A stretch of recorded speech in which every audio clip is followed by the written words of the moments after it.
So any studio, including your home studio, is only three elements: camera, lights, and a mic. Camera, lights, and a mic. And it's your relationship to those three things is what makes your shot look professional or not.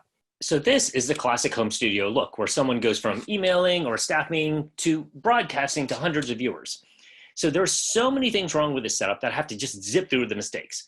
Double chin, hunched shoulders, sleepy eye, big nostrils, big nose, big chin, dim lighting, ceiling shot, and bad audio. So how do we fix all this, and what are we going for? And what we're going for is just the classic newscaster shot, because that is what people interpret as a professional looking and sounding shot. So what I'm going to do is I'm going to turn on my camera over here, and then I'm going to show you what my home studio looks like. And we're going to go through those three elements. So the first thing to do is to fix your relationship to the camera. So you want to raise your camera to eye level, so it comes across where it's parallel to the ground and to the ceiling, and it comes directly across. The next thing to do is make sure that you position yourself far away enough from the camera to see the classic newscaster shot. And lastly, don't rest your elbows on the desk, which makes your neck disappear and it gives you a double chin. So number two, fix your relationship to the lighting. So your face should be the brightest object on the screen. Now, lights tend to be brighter and closer than you would expect. So at first, if you think it's too bright, it's probably just right. And don't worry, your eyes will adjust just like when you walk outside. And if you're lucky, you will have windows that you can face, and windows will give you the nicest light. Also, what you want to do is you want to look for any shadows on your face, and then you might have to grab a second light to get rid of some shadows on your face.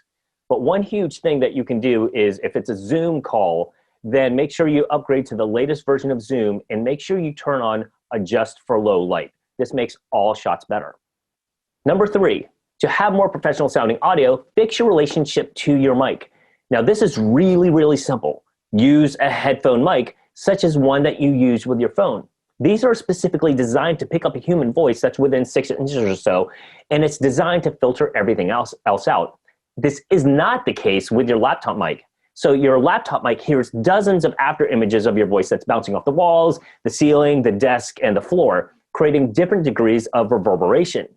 So using a headphone mic is the best and simplest fix, but it is also the most ignored. So please, please, please use a headphone mic. Hopefully I can convince you with this little demonstration. So right now I'm using a headphone mic. Now let's see what it sounds like in this room when I unplug this. So now we're using just only the laptop mic. And what you'll notice is my voice became a lot thinner. And also now you can hear just a little bit of reverberation, because now you're hearing a bunch of after images of my voice bouncing off the walls and the floors, and it's coming back to the laptop at different speeds. So we get this echoey cave-like effect. So all we have to do to fix all that is to use a headphone mic. Now, ultimately, what it's doing is it's the proximity of our mouth to the mic, and so that fixes all the reverberation and the after images that you might be hearing. Additionally, I've seen many, many cases where someone thinks they're using their Bluetooth headphones, but Zoom is using the laptop mic. So check your settings in Zoom. So now that you know all that, a couple quick tips about your background. You have 360 different angles you can pick from in each room. So pick up your laptop, try every single wall, try every single corner, and just make sure you avoid ceilings and beds, and then rearrange your room till it actually looks right. Because if you notice in this shot right here, I have a random table in the middle of my office that makes no sense in real life. But here's the thing, people on the other side have no idea what your room looks like. So set it up where it makes absolutely no sense in real life, but it looks good on camera. So now onto the presentation itself. So when you're at a podium, you don't look at your notes the entire time. You look up at the audience. So the same thing when you're doing a live broadcast. Look into your camera. And if you happen to be interviewed, then make sure that you're looking at the camera when the other person is talking, and don't look at them in the corner. The next easy thing to do is to be professional about your time. You should know in advance how much time you have, and any time that you go over your allotted time reduces the next presenter's time and the audience Q&A. So when you practice your presentation, have a timer. And when you do your live broadcast, have your timer as a separate device that you can always look at without switching things around. So next is to practice how PowerPoint interacts with Zoom, because there are major differences between how PowerPoint acts with a projector versus something like Zoom. The biggest difference being presenter mode will still show your notes to the audience. Now, there's a trick around this, but it only works in certain cases. And even then, you have to practice with a second device to confirm that your presenter mode does not show notes to the audience. Now, this is very tricky, so expect to print out your notes or have it on a second device. So there is another common problem when you're trying to share your PowerPoint on Zoom.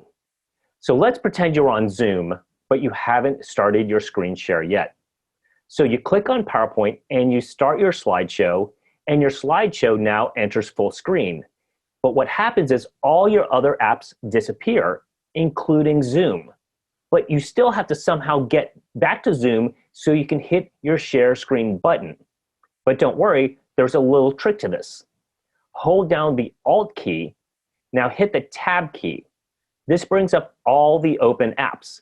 Now toggle to Zoom, and now go there, and now you can click the share screen button and choose to share your PowerPoint app. With a Mac, the keyboard shortcut is Command Tab. So now I'm going to go over a couple advanced tips that can elevate you above other presenters. So one of the things is, let's say you're sharing a PowerPoint.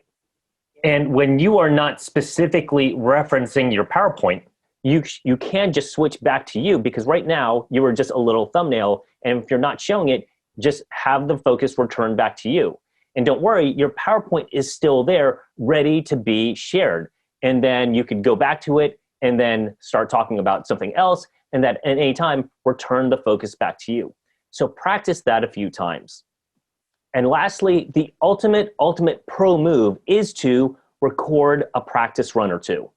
To do this, start a Zoom meeting with yourself, and like what I'm doing right now, and get your PowerPoint all set up, and then hit the record button. When you stop the recording and when your meeting ends, save that file to your computer. Then watch it all back and then fix anything that you didn't like. And because in fact, everything that you're seeing here today was recorded through Zoom. So again, with live broadcasts, practice and preparation is the key for you to come across the way that you intend. So I hope this has been helpful, and you can always reach out to me personally if you would like any help prior to your council broadcast. So I hope your broadcast does well, and thanks for listening.